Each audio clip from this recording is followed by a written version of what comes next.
ឈប់ស្រឡាញ់បងទៅជប់ពេលអីលើនឹងទៅបងនៅស្រឡាញ់ស្រីថ្លៃ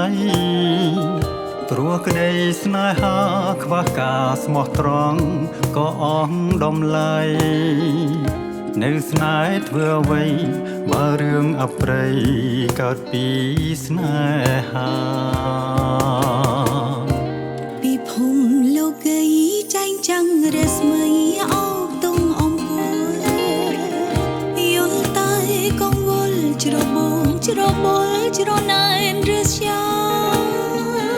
រឿងរ៉ាវពីងពិតមិនដែលចូលចិត្តសាសងវាចាឯរឿងស្នេហាដដាលពេលណាបងសេរីឈុំស្រឡាញ់ប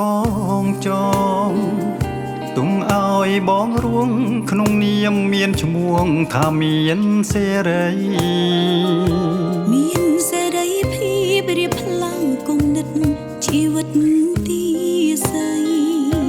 អូនមានរស្មីលោកណាប្រថ្លៃឈប់ស្រឡាញ់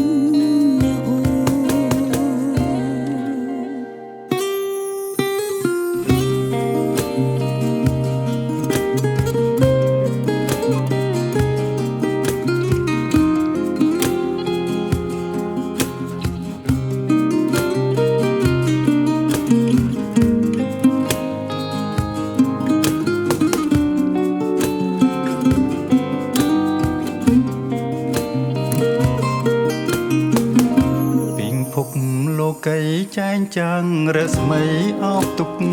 អំពលយល់តែកង្វល់ច្របូកច្របល់ច្រណែនរស្យារឿងរ៉ាវពីពិតមិនដែលចូលចិត្តសាសងវាចាឲ្យរឿងស្នេហាដដាលពេលណាអបអូសេរីឈុំស្រឡាញ់បងចងទុំឲ្យបងរួងក្នុងនាមមានឈ្មោះថាមានសេរីមានសេរីភាពរៀបផ្លាំងគំនិតជីវិតទីស័យអូនមានរស្មីលោកណាប្រថ្លៃឈុំស្រឡាញ់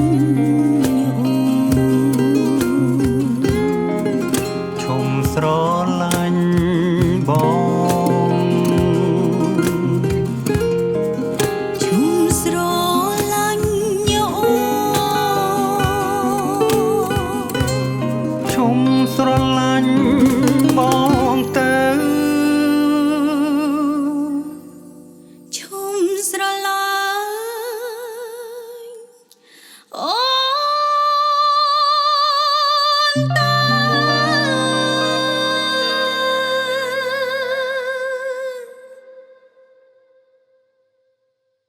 អ្នកទាំងអស់គ្នាកំពុងតែទស្សនាកម្មវិធី Acoustic Lounge របស់គេហទំព័រ All Day Music